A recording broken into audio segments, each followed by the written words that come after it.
Assalamualaikum warahmatullahi wabarakatuh. Izin memperkenalkan diri, nama saya Isma Musdalifah Hidayat dengan NIM 192101141 dari kelas A2 2019.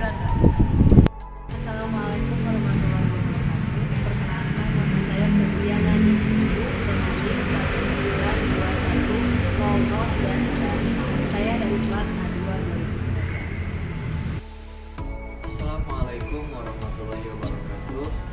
Izin memperkenalkan diri, nama saya Zani Aman Rusyarov dengan NIM 192101127. Saya dari kelas A2 2019. Assalamualaikum warahmatullahi wabarakatuh. Perkenalkan, nama saya Hakim dengan NIM 192100092 dari kelas A2 PPSI 2019. Bahasa Indonesia dan ilmu pengetahuan. Menurut Kamus Besar Bahasa Indonesia, bahasa adalah suatu lambang bunyi yang arbitrer yang digunakan oleh anggota suatu masyarakat untuk bekerja sama, berinteraksi, dan identifikasi diri. Menurut Kamus Besar Bahasa Indonesia, Indonesia adalah negara kepulauan di Asia Tenggara yang terletak di antara benua Asia dan Australia. Adapun ilmu pengetahuan merupakan kebutuhan penting yang harus dimiliki semua orang dan dapat menjadi peran penting dalam kehidupan. Bahasa Indonesia sebagai penghela ilmu pengetahuan. Menurut Kamus Besar Bahasa Indonesia, penghela sendiri adalah penarik. Maka bahasa Indonesia dapat menarik ilmu pengetahuan pada kehidupan sehari-hari.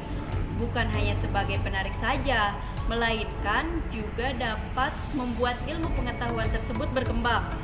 Bahasa Indonesia sebagai penghela ilmu pengetahuan untuk mempermudah proses belajar bukan tanpa alasan, karena penguasaan bahasa dapat mempermudah proses belajar dan juga pengerjaan tugas.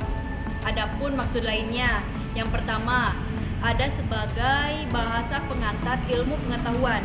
Yang kedua, sebagai peran mata pelajaran bahasa Indonesia dilakukan secara utuh melalui penggabungan kompetensi dasar, mata pelajaran ilmu pengetahuan sosial, dan mata pelajaran ilmu pengetahuan alam ke dalam bahasa Indonesia. Dan yang ketiga, ada pembelajaran bahasa Indonesia lebih konstekstual sehingga pembelajaran bahasa Indonesia akan lebih menarik. Pentingnya mempelajari bahasa Indonesia. Penting sekali bagi kita mempelajari bahasa Indonesia, apalagi sebagai penghela ilmu pengetahuan, karena sebagai modal dasar penunjang keberhasilan pada jenjang sekolah dan dapat mempelajari serta menguasai keterampilan literasi setelah ia masuk ke dalam kehidupan bermasyarakat. Kelebihan mempelajari bahasa Indonesia. Yang pertama, selain mudah untuk dipelajari, bahasa Indonesia juga mudah untuk dipahami. Yang kedua, cukup mudah dipelajari oleh masyarakat sendiri. Yang ketiga, berbahasa Indonesia membuat kita tahu dengan jati diri kita.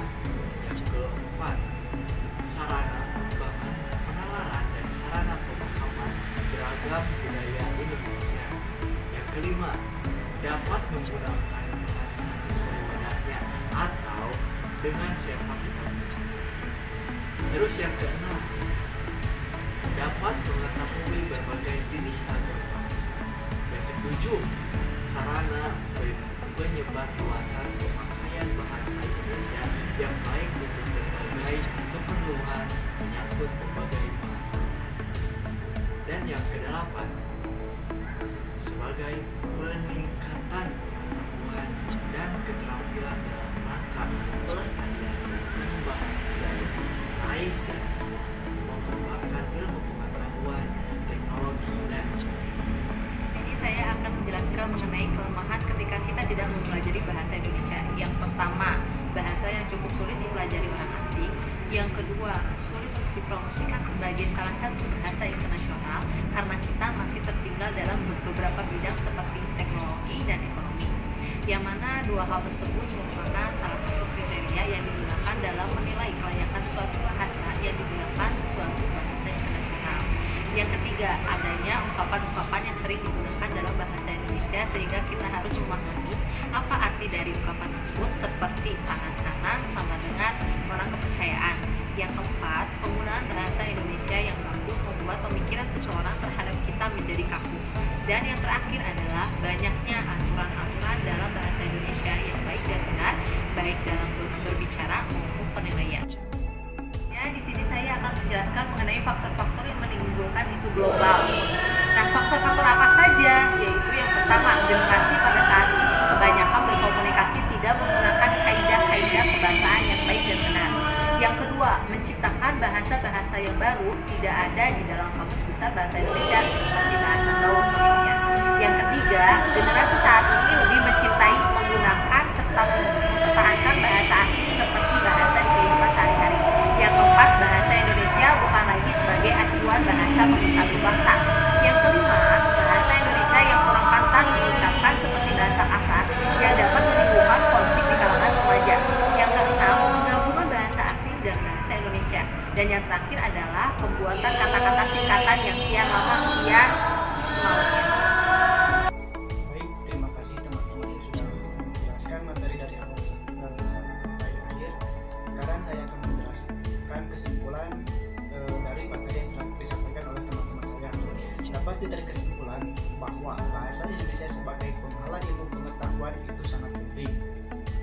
Peran penting di dalam bahasa Indonesia lah yang menjadi modal utama kita dalam mempelajari dan mengenal semua ilmu pengetahuan, supaya generasi penerus Indonesia tidak akan kehilangan jati diri mereka dengan tetap mempertahankan, menggunakan, mencintai bahasa Indonesia di kehidupan sehari-hari, terutama dalam mengelola ilmu pengetahuan. Mungkin seperti itu kesimpulan yang dapat saya sampaikan. Kurang lebihnya mohon maaf.